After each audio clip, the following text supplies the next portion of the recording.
नष्ट कर सकता है जो प्रवाह में हो।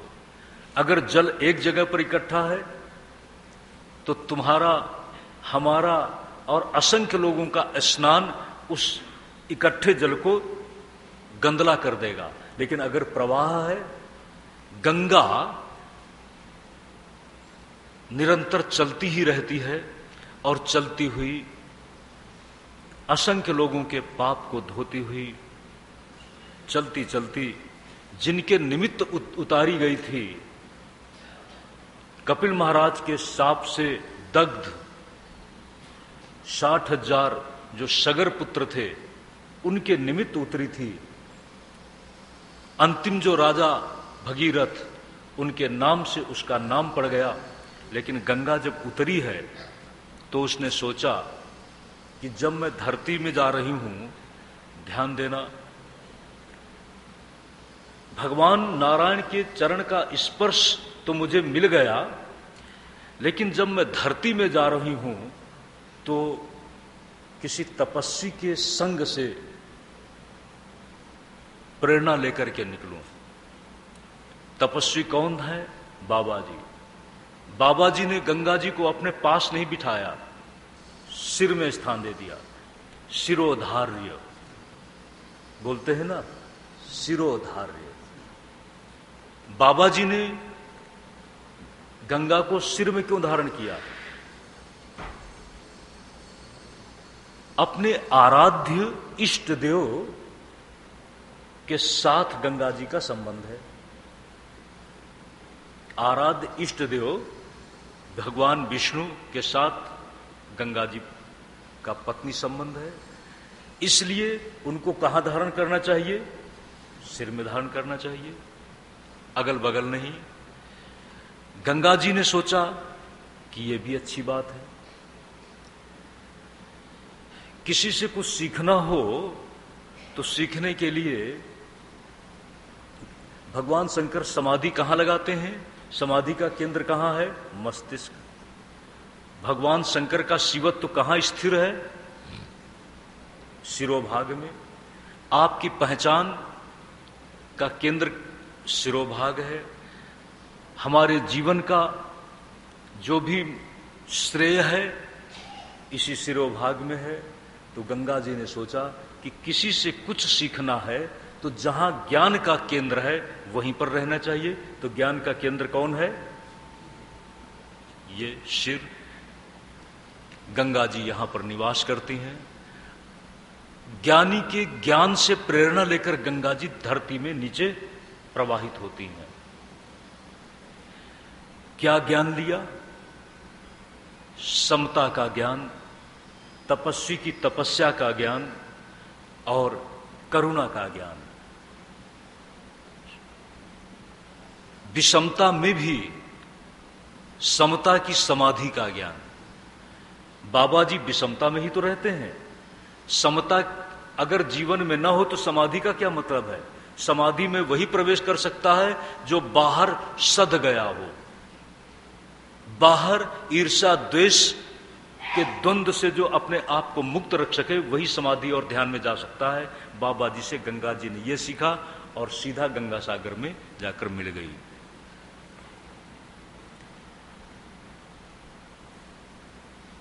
इधर बलि महाराज जैसे ही तीसरे पैर से धरती मापने का प्रश्न उठा, वो तो बाकी ही रह गया। एक लोक से पृथ्वी, दूसरे पैर से सत्यलोक और तीसरे पैर से अब कहां? बाकी ही कुछ नहीं रहा। तो बलि ने कहा कि आपका तीसरा चरण मेरे सिर पर रहे। क्यों? तर्क दिया कि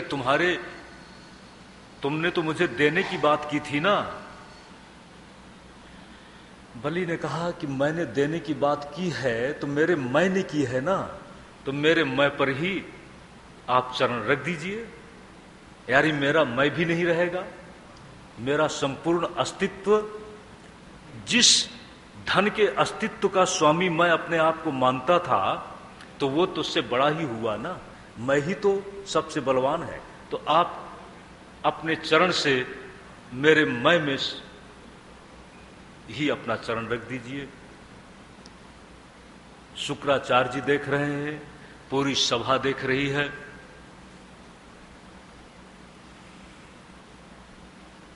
वामन भगवान लेने गए थे, लेकिन जब उसने समर्पित ही कर दिया तो लगता है कि अब तो इसके जीवन को संभालने का भी दायित्व तो मेरा ही हो गया। बड़ा अद्भुत वातावरण बन जाता है। वामन और बलि के इस प्रसंग में प्रहलाद जी भी वहां उपस्थित हो जाते हैं। बलि ने कहा, आज मैं धन्य हो गया। ये चरण कहां मिलता है? लोग चरण छूते हैं और मेरा सौभाग्य है कि आपका चरण मेरे सिर पर आ गया है। प्रहलाद जी स्तुति कर रहे हैं। भगवान वामन मांगने गए थे याचक बन करके दाता के पास, लेकिन भगवान ने कहा कि बलि, तुमने अपनी सन्निष्ठा से मुझे ही आज बांध लिया। आगे आने वाले समय में मैं तुम्हें इंद्र बनने के लिए वरदान देता हूं। उसके पहले तक तुम सुतल लोक में निवास करो और देखो, मैं तुम्हारे प्रदेश का बंदी बन करके, द्वारपाल बन करके रहूंगा। भगवान द्वारपाल बन करके, बलि के रक्षक बन करके रहते हैं। यह है श्री भगवान की महिमाओं की कथा का रूप। सुखदेव जी महाराज परीक्षित को जब इस कथा का श्रवण करा रहे हैं तो परीक्षित जी का मन धीरे धीरे भगवत चरित्र को सुनते सुनते भगवत की करुणा को अपने आप में अपने साथ देखने की पात्रता पाने की प्रार्थना करने लगते हैं। श्री परीक्षित जी महाराज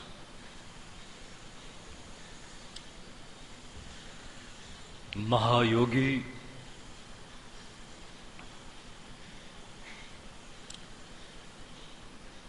प्रतिपल अंतर्गूढ़ा बहिर्मूढ़ा,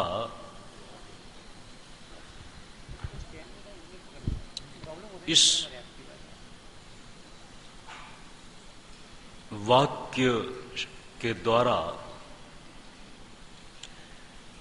सुखदेव जी महाराज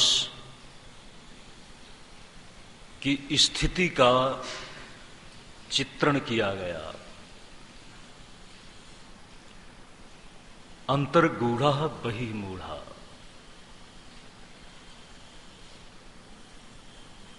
अंदर से बहुत गूढ़ है और वह गूढ़ता किसी बहुत गहरे अंतराल में छिपी हुई परम सत्ता की महत्ता के साथ में है। और जिसने उस परम सत्ता में आत्मत्वेन संबंध बोध का दर्शन पा लिया हो, संबंध बोध आत्मत्वेन अर्थात बहुत उसके साथ अपनापन है। अयम आत्मा ब्रह्म, ये वेदांत का, वेद का एक सत्य दर्शन। अयम आत्मा ब्रह्म,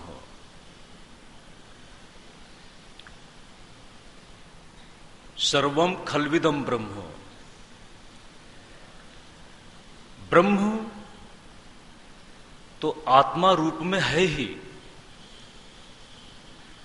लेकिन जब तक अपने को ब्रह्म रूप से नहीं जाना जाता तब तक अपनी महिमा में ही अपने प्रति असत दर्शन है,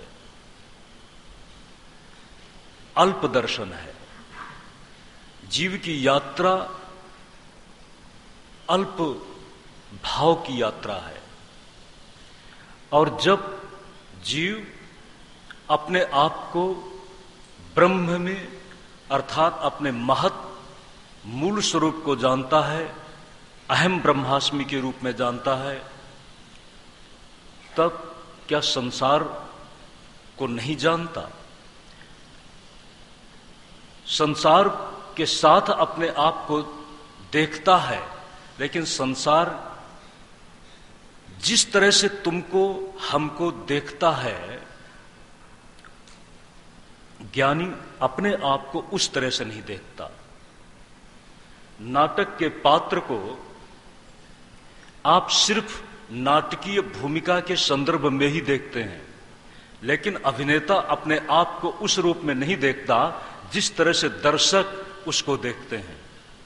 अभिनेता अपने आप को कुछ और रूप में भी देखता है। इस भूमि में सुखदेव जी महाराज हैं, लेकिन संसार में चल रहे हैं। जब संसार में चल रहे हैं, और संसार में चलना भी नियति है, और अब जो संसार में चलना नहीं चाहता है, परीक्षित के लिए संसार अनिश्चित नहीं है। परीक्षित के लिए संसार की सीमा रेखा निश्चित हो चुकी है। सिर्फ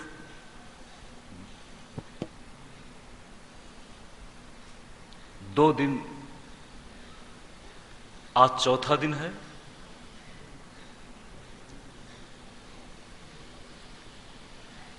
निश्चित है। हमारे आपके लिए अनिश्चित है, और परीक्षित के लिए बड़ी निश्चिंतता है। जितना परीक्षित निश्चिंत हो सकते हैं, अगर आप उस मर्म को समझ लें तो आप निश्चिंत नहीं हो सकते, क्योंकि परीक्षित को अब कोई ना आगे ले जा सकता है और न कोई परीक्षित को पीछे ले जा सकता है। निश्चित है, क्योंकि ऋषि कुमार की वाणी अमोघ है, और ऋषि कुमार की वाणी अमोघ है। ऐसा नहीं कि ऋषि कुमार कोई भविष्य की बात जानता हो।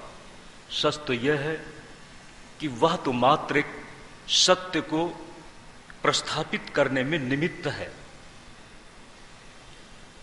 जो कुछ होना है उसमें मात्र वह प्रवक्ता बन जाता है। वह तो होना निश्चित ही था। ऐसा नहीं है कि ऋषि कुमार ने कोई विधान बना दिया। विधान तो पहले से ही बन चुका है। अदृष्ट के द्वारा बने हुए विधान को कौन टाल सकता है? कुछ तो ज्योतिषियों ने भविष्यवाणी के साथ बताया था, और उस विधान की संभावना दूसरों को भी दिखी होगी। परीक्षित हो सकता है ऐसा माना होगा, लेकिन उस विधान को, सत्य को एक निश्चिंत भाव में निश्चय दे दिया समीक पुत्र श्रृंगी ने।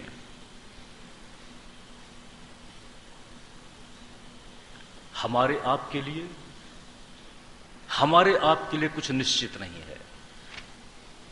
निश्चित नहीं है, इसलिए हम और भी अपने आप में सजग होना चाहिए, लेकिन हम इसके बिल्कुल ठीक विपरीत निश्चिंत हैं। जैसे हमारे आपके लिए भविष्य बहुत अभी है, लेकिन अनजाना है। आइए, परीक्षित के सामने संसार नहीं है। जब संसार नहीं है तो अब परीक्षित का संबंध कहां होना चाहिए? बाहर होना चाहिए या अपने अंदर होना चाहिए?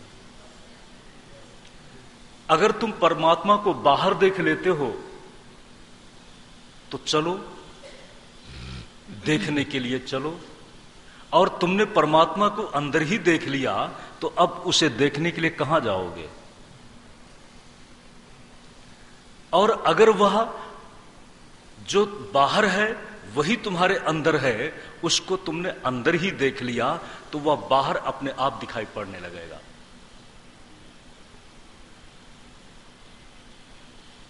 बाहर संसार है और संसार उस परमात्मा को आरोपित करना होगा। पहले सर्वम खलु इदम, उसके बाद ब्रह्म। पहले संसार को देखो और संसार को देखने के बाद उसमें ब्रह्म का आरोप करो। क्योंकि हमारी जो दृष्टि है संसार के साथ में है। संसार की दृष्टि सत्य दृष्टि नहीं है। संसार का जो मूल है ब्रह्म, मूल के बिना वृक्ष कैसे होगा? और मूल की चेतना वृक्ष के हर रूप में, सच तो यही है, मूल का ही रस, जीवन धारा वृक्ष को जीवित किए हुए है।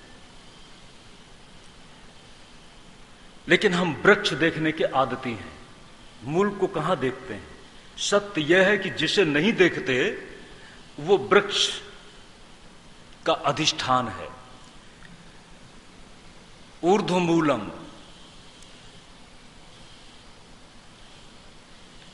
वृक्ष को हम देखते हैं जिसकी मूल नीचे है, और इस संसार रूपी वृक्ष की मूल कहते हैं ऊपर है। ये ऊपर और नीचे का भेद भी अपने आप में औपाधिक है, समझने के लिए है। और आप अपने आप से समझते हैं, समझ सकते हैं, ना समझते हो तो समझ लें। आपकी संपूर्ण प्रवृत्तियों का मूल नीचे है। प्रवृत्तियों का प्रवर्तन नीचे से हो रहा है, पैरों से हो रहा है। सज्जनों, आप कहें पैरों से कैसे हो रहा है? पैरों का मतलब है गति। गति का प्रतीक है पैर। ठीक, गति जिन पैरों से घटित हो रही है, उन पैरों में गति देने वाली भी कोई वृत्ति है। अगर आप कहीं जाने की वृत्ति में नहीं है तो आप जाएंगे कैसे? इसलिए अंतःवृत्ति और बाह्य गति प्रवृत्ति दोनों आपस में संयुक्त है, लेकिन उसका मूल कहां है? गति प्रवृत्ति पैरों के साथ में, और उसको प्रेरित करने वाली अंतःवृत्ति, और अंतःवृत्ति और बाहर की पैरों की गति की प्रवृत्ति दोनों हैं, एक दूसरे के साथ जुड़े हुए। तो इनका मूल कहां है? कहां है मूल? मैं। तो मैं आपका ऊपर है कि नीचे है?